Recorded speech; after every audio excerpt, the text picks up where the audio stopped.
Oke, kita bertemu lagi pada pertemuan ke-6, yaitu linked list, baik single linked list, double linked list, sirkular maupun non-sirkular pada mata kuliah struktur data. Kita akan membahas terlebih dahulu tentang apa itu linked list, ya, sejarah linked list. Linked list itu dikembangkan sudah sangat lama, yaitu tahun 50-an oleh Alan Newell dan teman-temannya di Rand Corporation sebagai struktur data utama pada bahasa pemrograman IPL. Nah, di tahun itu juga Victor dari MIT juga menggunakan linked list pada Natural Language Processing untuk bahasa pemrograman komit. Bisa dibilang linked list ini merupakan struktur data yang sudah sangat tua ya di tahun 50-an dan sudah dipakai di banyak pemrograman. Dan linked list berkembang sampai dengan sekarang. Linked list itu apa? Linked list adalah merupakan salah satu bentuk struktur data sehingga struktur data itu banyak bentuknya ya. Salah satunya linked list yang berisi kumpulan data-data dalam bentuk node, ya kumpulan data dalam bentuk node yang tersusun secara sekuensial, berarti berurutan, saling sambung menyambung ya dengan model yang dinamis, artinya datanya bisa bertambah ya dan terbatas. Terbatas itu artinya tidak unlimited ya. Artinya terbatas dengan stack memori yang digunakan pada program tersebut. Lalu kemudian linked list sering disebut juga dengan senarai berantai. Jadi dalam bahasa Indonesia, orang akan mengenal linked list dengan istilah lain yaitu senarai berantai, ya, linked list. Kemudian linked list saling terhubung satu sama lain nodenya dengan bantuan variabel penanda atau variabel pointer. Apa itu variabel pointer atau variabel penanda? Merupakan variabel yang khusus digunakan untuk menunjuk alamat memori komputer. Jadi isinya bukan data, tapi isinya adalah alamat memori komputer. Nanti variabel penanda ini akan digunakan untuk menandai kepala atau bagian data linked list yang paling depan atau bagian data linked list pada posisi paling akhir atau pada posisi tertentu. Jadi alamat memorinya di mana. Masing-masing data dalam linked list disebut dengan node atau simpul ya dalam bahasa Indonesia yang menempati alamat memori secara dinamis, biasanya berupa sebuah kelas yang terdiri dari beberapa field. Maksudnya apa? Field itu berarti di dalam suatu kelas memiliki banyak beberapa variabel kelas. Misalnya datanya yang mau disimpan apa? Misalnya data seorang mahasiswa, berarti yang disimpan adalah ada field name ya, lalu kemudian ada field nama, ada field IPK misalnya dalam satu kesatuan kelas begitu ya. Jadi nodenya itu isinya tidak hanya satu data tapi bisa kumpulan data. Nah, bedanya array dengan linked list apa? Array itu sifatnya statis ya, dibuat di awal, harus diketahui ukurannya dan sifatnya statis. Sedangkan linked list sifatnya dinamis ya. Lalu kemudian pada array penambahan atau penghapusan data dapat dilakukan secara terbatas, jadi artinya ada kemampuan-kemampuan yang tidak dimiliki, sedangkan di linked list penambahan dan penghapusan data tidak terbatas. Array dapat diakses secara random, artinya kita bisa melompat, misalnya kita bisa mengakses langsung indeks ke-10, indeks ke-3, indeks ke-4, dan seterusnya. Sedangkan linked list tidak bisa ya, jadi linked list itu harus bersifat sekuensial. Penghapusan array bisa dibilang tidak mungkin ya, sedangkan di linked list itu sangat mudah ya. Nah, contoh bentuk single linked list non sirkular. Jadi kata-kata ini kita perlu ketahui dulu. Single itu artinya adalah linked list yang tidak memiliki pointer lebih dari satu ya. Jadi artinya dia hanya punya satu pointer ya. Nah, ini namanya single. Lalu kemudian non-sirkular itu berarti pointernya, kalau kita lihat pointer itu panahnya ya, ini panah penandanya ini, itu tidak muter. Jadi non-sirkular berarti berhenti di akhir. Bisa dibilang di akhir ini menunjukkan null ya. Nah, kita lihat gambar ini. Gambar ini ya, gambar yang saya jelaskan ini, gambar di depan ini. Ini adalah sebuah linked list ya, adalah sebuah linked list yang memiliki 4 data atau 4 node. Masing-masing node ini isinya string, yaitu berupa 3 huruf, yaitu LAX, MSP, ATL, dan BOS. Ini menandakan kota ya, kota di Amerika. Lalu kemudian karena ini adalah node, dia menempati alamat memori ya di memori komputer dan kita tidak tahu alamatnya. Karena kita tidak tahu alamatnya, maka kita harus memegang alamat pertamanya yang disebut dengan pointer head. Lalu juga memegang alamat terakhirnya yang disebut dengan pointer tail. Tengah-tengahnya silahkan, tidak masalah, kita tidak harus tahu alamatnya, tapi yang penting harus di linkkan. Jadi ini namanya link list. Jadi linknya ini adalah pointernya ini.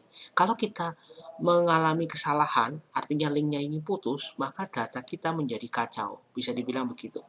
Nah, untuk mempermudah penulisan, LEX, MSP, ATL, dan BOS itu akan ditulis di dalam kotaknya. Jadi ilustrasinya seperti ini. LEX-nya langsung ditulis di dalam kotaknya, MSP-nya juga ditulis di kotaknya, ATL-nya juga ditulis di kotaknya, dan seterusnya. Lalu tanda yang paling belakang ini artinya adalah null ya, nul ya, nul. Ini kenapa? Karena ini sudah tidak kemana-mana lagi. Pointernya sudah berakhir. Ini yang disebut dengan non-sirkular. Nah, berarti di dalam link list terdapat penanda head dan tail ya, penanda head dan tail, penanda awal, pointer head dan pointer tail. Terdapat elemen data, ini datanya 1, 2, 3, 4. Lalu kemudian ada elemen pointer, ini elemen pointer, pointernya itu ke kanan ya, ini ada panah ke kanan, ini adalah pointer next ya, pointer next. Apakah nanti ada pointer previous? Ya, ada bagi yang sirkular. Bagian awal disebut dengan head, bagian akhir menunjuk ke null ya. Bagian terakhir disebut dengan tail, menunjuk ke null. Proses mengunjungi setiap elemen, jadi proses untuk mengunjungi setiap elemen digunakan untuk membaca data di setiap elemen disebut dengan traversing list. Jadi proses untuk membaca data satu persatu disebut dengan traversing list. Nah, langkah pertama yang namanya data itu mesti pertama adalah menambah data ya. Yang kedua mesti menghapus data. Lalu kemudian ada mengedit misalnya ya. Lalu kemudian menampilkan data. Jadi data itu kan pasti cuma insert, update, delete ya dan seterusnya. Nah, proses pertama yang bisa dipelajari adalah menambah data. Menambah data itu macam-macam. Kita mau ini kan kita bisa lihat ya, bentuk datanya seperti ini, berupa seperti gerbong kereta api. Jadi kalau mau menambah data, mestinya menambah data itu kan mau di mana letaknya? Ya bisa dibilang mau letaknya di mana? Apakah di setelah MSP atau di setelah ATL atau di setelah BOS? Ini contoh ilustrasi pertama menambah data pada elemen head. Berarti menambah data di depan, ya. Bisa dibilang menambah data di depan. Menambah data di depan, berarti yang pertama itu adalah head ya. Ini elemen pertama kita adalah head. Kalau mau menambah data di depan, berarti akan ada kotak lagi, ada satu node lagi yang disebut dengan dalam ilustrasi ini disebut dengan newest. Newest ini dia akan menempel, pointernya akan menempel ke head ya. Lalu kemudian yang perlu diperhatikan, head itu merupakan pointer atau merupakan penanda yang harus selalu di depan ya, harus selalu di depan. Jadi misalnya newest ini, node newest ini akan menempel di head, pasti otomatis head harus menunjuk ke newest gitu. Kenapa? Karena newest sudah di depannya head. Berarti head itu kan jadi lebih belakang ya. Maka jangan lupa pindahkan headnya ke depan. Karena head harus selalu di depan. Perhatikan head harus selalu di depan. Namanya head, kepala. Berarti dia harus selalu di depan. Jadi kalau ada penambahan data di depan, maka headnya jangan lupa digeser. Jadi kita lihat ilustrasinya. Algoritmanya adalah, misalnya kita punya fungsi namanya add first. Ya. Add first, L itu adalah link list, E itu elemennya, datanya. Kita harus membuat kelas node dulu. Nanti kita jelaskan, nanti akan saya jelaskan kelas node itu seperti apa. Kelas node yang datanya E ya, datanya E. Jadi datanya misalnya X, Y, Z misalnya. Lalu kemudian newest-nya ini adalah sebuah node baru yang belum terhubung sama sekali. Jadi merupakan sebuah node kosong begitu ya, node yang terpisah, bukan kosong, tapi sudah ada isinya E, tapi terpisah dari data kita yang asli. Lalu kemudian newest next ya, dia punya pointer next ya, digeser atau ditempelkan ke head ya, ditempelkan ke head. Nah setelah itu headnya sendiri harus ditunjuk ke newest. Kenapa? Karena head harus paling depan. Lalu jangan lupa tambahkan size-nya 1. Maksudnya adalah berarti jumlah elemennya nambah 1. Ini algoritma simpelnya ya. Nanti kita akan praktekkan di dalam praktikum maupun di dalam kelas. Kita akan lihat cara menerapkannya bagaimana. Lalu kemudian menambah elemen bisa juga dari belakang, ya, tail ya, dari belakang pada tail. Kita lihat depannya itu pasti di sini ya, pasti head ya, ini pasti ada ya. Lalu tail itu paling belakang. Tadinya dia menunjuk kenal ya, ini masih kosong. Lalu kemudian ada newest yang isinya Mia ya, newest yang isinya Mia. Nah, newest ini belum nempel kemana-mana ya. Lalu karena dia mau menambah elemen pada tail, berarti tailnya ini nextnya, pointer nextnya harus ditunjuk ke newest. Jadi elemen tailnya apa? Elemen pointernya tail ini harus ditempelin ke newest. Kalau sudah nempel, perhatikan kalau head itu harus paling depan, maka tail itu harus paling belakang. Jadi tail itu harus terletak di node paling belakang, sehingga tail itu harus geser ke kanan. Setelah nempel loh ya. Kalau tidak nempel, jadi kalau belum nempel pasti gagal karena tail sudah nextnya itu null ya kan, nextnya itu null. Tapi begitu nempel, maka tail itu nextnya adalah newest. Jadi tail itu sudah paling belakang, jangan lupa paling belakang harus selalu null. Algoritmanya bisa dibaca. Pertama kita create nodenya, terus kemudian link listnya, tailnya itu digeser ke newest ya, nextnya, lalu kemudian tailnya digeser ke newest, lalu ukurannya ditambah 1. Mirip dengan yang di head. Bedanya kalau di head itu justru mundur ya, headnya mundur ke depan ya, sedangkan ke paling depan, sedangkan yang di last itu berarti geser ke kanan, bisa dibilang seperti itu. Oke, karena kita punya pointer atau kita punya penanda head dan tail, jadi mudah ya. Karena tail selalu di paling belakang, head selalu paling depan. Tapi ada kalanya nanti tail tidak ada atau head tidak ada. Nah, ini menjadi tantangan tersendiri. Lalu kemudian menghapus. Kalau tadi sudah menambah, berarti langkah berikutnya adalah menghapus elemen. Menghapus elemen pada head. Kita lihat, posisi pertamanya seperti ini ya. Posisi pertamanya seperti ini. Lalu posisi pertama ini, head-nya itu menunjuk pada lux ya. Karena kita mau menghapus elemen pertama, berarti lux ini pasti akan dihapus. Ingat, head adalah penanda kita. Head tidak boleh dihapus. Maka sebelum dihapus, maka head harus digeser dulu ke MSP.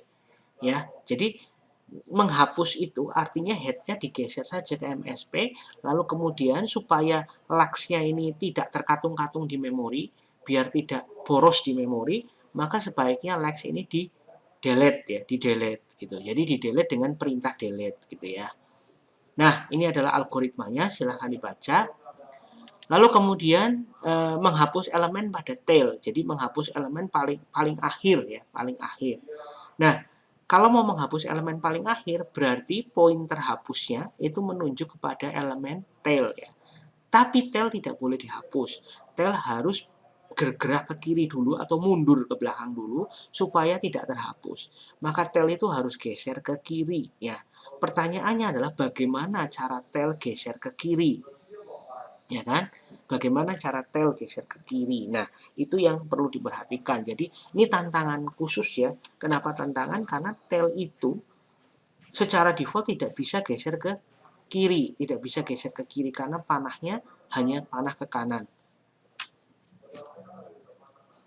Hanya panah ke kanan. Oleh karena itu, maka kita akan membuat nanti tailnya itu harus menggunakan pointer bantu ya. Pointer bantu ini akan digunakan untuk membantu tail agar bisa pindah ke kiri ya, agar bisa pindah ke kiri. Nah, akibatnya kalau sudah geser ke kiri, maka tail akan sama dengan bantu ya. Tail akan sama dengan bantu, dan setelah tail sama dengan bantu berarti tail sudah aman ya. Tail itu sudah paling akhir, D sudah hilang ya. Bisa dibilang seperti itu. Nah, sekarang kita mulai praktek ke dalam yang kelas nodenya ya. Jadi kelas node. Sekarang bagaimana cara membuat nodenya? Node itu adalah sebuah kotak kosong begitu ya, yang siap untuk diisi data. Nah, karena di dalam Python membuat kelas itu sudah diajarkan, maka kita tinggal membuat kelas node ya. Lalu kemudian kita tidak memiliki bisa dibilang memiliki elemennya boleh ya, Anda buat elemennya itu adalah datanya. Jadi kalau misalnya datanya cuma satu, maka kita tinggal buat self.element sama dengan elemen, karena datanya cuma satu. Misalnya tadi seperti yang sebelumnya, datanya cuma A, B, C, atau datanya ini adalah MSP, ATL, BOS, dan seterusnya. Kalau cuma datanya satu, maka elemennya satu ya. Tapi kalau datanya banyak, misalnya NIM, nama, IPK, dan sebagainya, berarti Anda harus buat self.nim, self.nama, self.ipk. Lalu diisi satu persatu. Lalu kemudian jangan lupa yang terakhir itu adalah next. Next ini adalah pointernya ya, pointernya. Nah, pointernya menunjuk kemana? Anda perhatikan, selama ini, kita kembali ke yang depan ya, selama ini, pointer next ini selalu menunjuk kemana? Selalu menunjuk ke node, ya, node yang lain. Berarti dia harus menunjuk pada sebuah node atau null. Jadi pilihannya cuma dua, dia menunjuk ke node yang sama, setipe, atau null, ya, atau null. Jadi Anda tinggal buat, karena di Python tidak ada tipe data, maka Anda buat saja n. N itu berarti nanti sebuah null, none, ya, none atau node. Oke. Nah, jadi node itu sebuah kelas yang sederhana. Ya. Nah, lalu kemudian kita akan membuat single linked list non-sirkular dulu ya, non-sirkular atau not sirkular, berarti tidak muter. Kalau not sirkular atau non-sirkular berarti panahnya itu yang terakhir selalu menunjuk ke null ya, selalu menunjuk ke null. Dan dalam hal ini kasus kita menggunakan dua penanda yaitu head dan tail. Head selalu di depan, tail selalu di belakang ya. Tidak sirkular berarti panahnya hanya punya satu ya karena single. Lalu kemudian not sirkular berarti tidak muter lagi ke depan. Jadi panahnya berakhir dengan null. Lalu kemudian untuk membuat kelas SLLNC, Anda tinggal buat nama kelasnya bebas ya. Lalu kemudian tiga metode utamanya adalah init, inisialisasi, lalu panjangnya, ukurannya, lalu isEmpty itu untuk mengetahui apakah kosong atau tidak. Nah, untuk pertama itu adalah init. Init ini adalah metode khusus yang dipakai untuk mengetahui, untuk ngeset ya, head dan tail itu pertama kali kosong karena kan belum ada datanya. Jadi karena belum ada datanya maka head sama dengan null, tail sama dengan null. Lalu size-nya 0 ya. None itu apa? None itu sama dengan null ya, null ya. Tapi di dalam Python tidak ada null, yang ada adalah none ya. Jadi untuk pertama kali kalau SSL NC ini dibuat, maka semuanya head sama tailnya panah saja menunjuk ke none. Ukurannya kosong, 0 ya atau kosong. Oke, terus kemudian kita buat metode pertama yaitu tambah elemen di depan. Karena tambah elemen di depan seperti ilustrasinya yang tadi, pertama kita harus membuat nodenya. Jadi kita harus membuat elemen node baru ya yang berisi datanya. Misalnya datanya adalah tadi MSP atau LUX atau BOSS. Berarti Anda buat baru sama dengan node, datanya apa, koma none. None itu berarti elemen nodenya, next-nya itu none. Elemen node next-nya itu none. Berarti ada sebuah kotak baru, sebuah node baru yang tidak menunjuk kemana-mana, dinamai baru, ya dinamai baru, ada datanya, tapi elemen next-nya null ya, kosong. Lalu kemudian karena ini dicek ya pertama kali, kalau belum pernah ada link listnya, belum pernah ada single link listnya, berarti Anda harus cek jika isEmpty sama dengan true, berarti jika kosong, maka Anda sambungkan saja head sama tailnya ke baru ya, head sama tailnya ke baru. Lalu kemudian jangan lupa karena ini adalah non sirkular, maka tail next-nya menjadi none. Selain itu, kalau sudah ada isinya, karena ini menambah di depan, ya, menambah di depan, maka seperti yang tadi sudah dijelaskan di algoritma di depan, kita harus menempelkan baru, ya, data barunya ke head, ya, data barunya ke head. Lalu kemudian jangan lupa head-nya dipindah ke baru. Lalu kemudian ukurannya ditambah 1, jangan lupa karena datanya nambah ya. Lalu kemudian Anda tampilkan informasi kepada pengguna, misalnya data masuk. Itu add elemen di head. Add elemen detail sama saja, tapi bedanya di sebelah kanan. Ya, jadi karena paling belakang, tail berarti dilakukan dengan tail next-nya menjadi baru ya. Lalu kemudian tail menjadi baru. Jadi cuma geser tailnya. Lalu ukurannya ditambah 1. Nah, berarti posisi paling penting adalah di else-nya ya. Kalau yang If yang pertama itu seperti biasa, hanya untuk menambahkan data baru. Lalu kemudian ada delete first. Delete first ini dipakai untuk menghapus elemen di depan, ya, menghapus elemen di depan atau head. Nah, karena menghapus elemen di depan, berarti jangan sampai head-nya itu terhapus. Jangan sampai head-nya ikut terhapus karena head adalah merupakan penanda paling depan. Nah, caranya bagaimana? Berarti sebelum dihapus, head-nya harus geser dulu ke sebelahnya, ke kanannya. Nah, jadi Anda cek di sini, karena mau menghapus, maka tampilkan informasi yang terhapus di layar, ya. Jadi jangan sampai informasi yang terhapus datanya apa gitu ya. Jadi harus ditampilkan. Nah, pertama harus dicek kalau head next-nya, jadi pertama harus dicek kalau tidak kosong, ya, ini kalau tidak kosong, ya. Kalau tidak kosong maka dicek ke kanan dulu. Kalau head next-nya none berarti tinggal satu, ya. Bisa dibilang head itu sendirian karena head next itu none, berarti kan sebelahnya head kosong. Nah, kalau sebelahnya head kosong berarti tinggal satu, maka caranya adalah head sama tail dinankan saja. Jadi dinulkan saja, berarti artinya kembali ke kosong, SLL NC-nya kosong. Tapi kalau dia tidak satu elemen, berarti ada banyak, misalnya masih 5 elemen, masih 5 node atau 10 node, maka kita harus jalankan algoritma yang sudah dipelajari di depan. Hapus ditempelkan di depan, ya, hapus ditempelkan di depan, lalu baca elemen hapusnya, berapa elemen hapusnya, lalu kemudian head-nya digeser ke kanan, ya, head-nya digeser ke kanan. Setelah head-nya digeser ke kanan berarti head-nya aman, lalu kemudian hapus next-nya di delete atau dikosongkan, ya. Lalu Anda pakai perintah del hapus. Jadi hapusnya hilang di memori, lalu head-nya sudah pindah ke kanan. Lalu jangan lupa ukurannya dikurangi 1. Lalu tampilkan informasi data yang terhapus. Itu delete first. Sedangkan delete last ini berarti sama dengan delete first, tapi bedanya yang dihapus adalah elemen paling belakang. Ya, karena elemen yang paling belakang berarti justru elemen paling belakang ini harus maju ke depan, ya, harus maju ke depan, jadi geser ke kiri. Nah, tadi ada tantangan di bagian bagaimana cara menggeser ke kiri, karena panahnya atau linked list-nya ini hanya bisa geser ke kanan saja, hanya bisa next ke kanan. Nah, maka dari itu posisinya harus kita tentukan dulu, posisi sebelum tail kan kita nggak ngerti di mana, ya. Maka dengan menggunakan looping, dengan menggunakan variabel bantu. Nah, variabel bantu ini diletakkan dulu pertama kali di head. Ya, pertama kali diletakkan di head.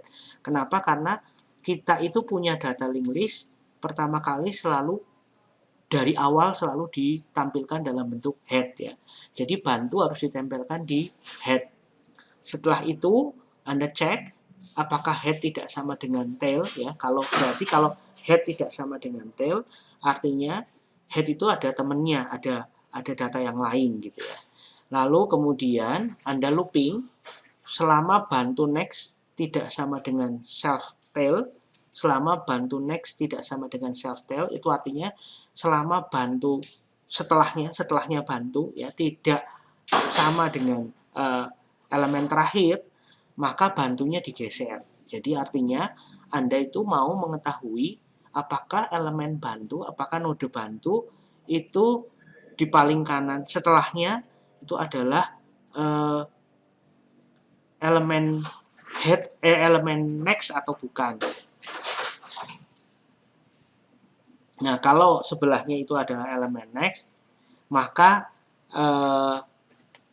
bisa diteruskan, ya, digeser, ya. Tapi kalau misalnya ternyata di sebelah kanannya sudah tail, berarti sudah selesai. Artinya sebelahnya, yang paling sebelahnya itu adalah tail. Karena sebelahnya sudah tail berarti dia harus stop gitu, ya. Kan kita mau posisinya bantu itu berada di sebelum tail. Jadi posisinya diharapkan bantu itu di sebelum tail. Kenapa? Karena Anda mau supaya tailnya nanti geser ke bantu, mundur ke bantu. Ya, oleh karena itu perintah while ini artinya adalah meminta supaya bantunya geser terus ke kanan sampai sebelum tail sebelumnya persis. Nah, setelah sampai di posisi sebelum tail, maka Anda tinggal letakkan pointer hapus di tail. Ya. Setelah itu tailnya digeser ke bantu, dimundurin ke bantu. Ya, ini langkah ini ya. Tailnya dimundurin ke bantu.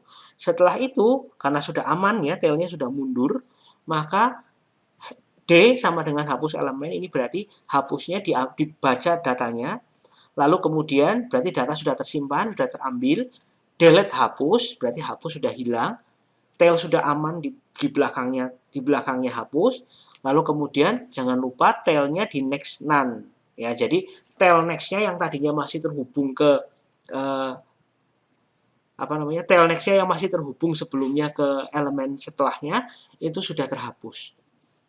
Nah, setelah itu maka size-nya dikurangi dan kemudian ditampilkan data terhapus.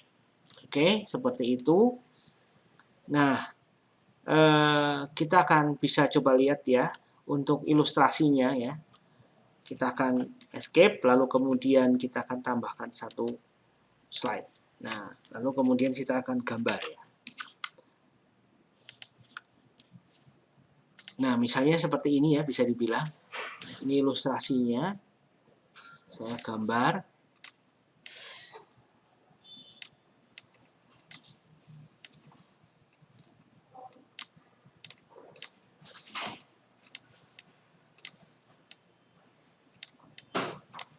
Ini adalah head.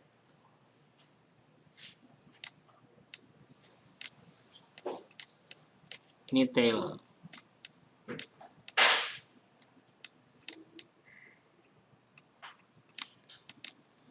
Berarti bantu pertamanya ada di sini.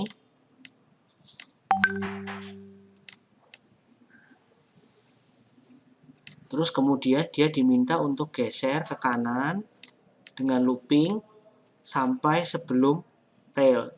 Jadi bantu posisinya ada di sini ya. Ini bantu ya. Ini sudah geser ya.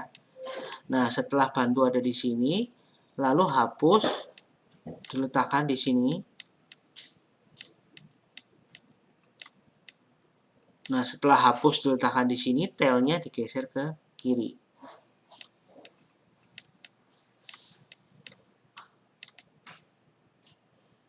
Nah, jadi tailnya sudah pergi ya, sudah geser ke kiri, lalu kemudian delete hapus. Ya, delete hapus. Jadi hapusnya akan terhapus, lalu kemudian tailnya, next-nya harus dinalkan. Oke, jadi ilustrasinya seperti itu untuk delete belakang. Jadi kalau delete belakang ini lebih sulit karena kita tidak memiliki pointer untuk menuju ke kiri.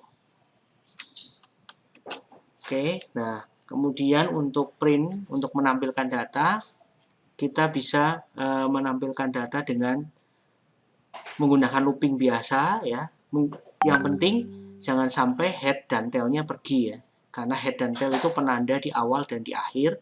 Jadi caranya adalah kita menggunakan penanda bantu yang digunakan untuk menggeser setiap elemennya satu persatu, lalu kemudian ketika bantunya menuju di elemen itu, silakan dibaca datanya. Jadi ditampilkan datanya. Jadi hanya looping biasa dan tidak mengubah apapun untuk print. Nah, dia hanya bisa ke kanan ya, karena pointernya next. Jadi, kalau mau baca terbalik, itu berarti harus dikanankan dulu paling akhir, lalu kemudian mundur. Ya, ini lebih susah karena kita menggunakan hanya single English ya, karena single English berarti dia lebih susah untuk baca terbalik. Nanti kalau yang double English, pointernya akan lebih ada dua ya, jadi bisa membaca dengan terbalik. Oke, ini untuk program utamanya nanti bisa dicoba di praktikum. Oke, seperti itu untuk sesi yang bagian pertama, sampai di sini dulu.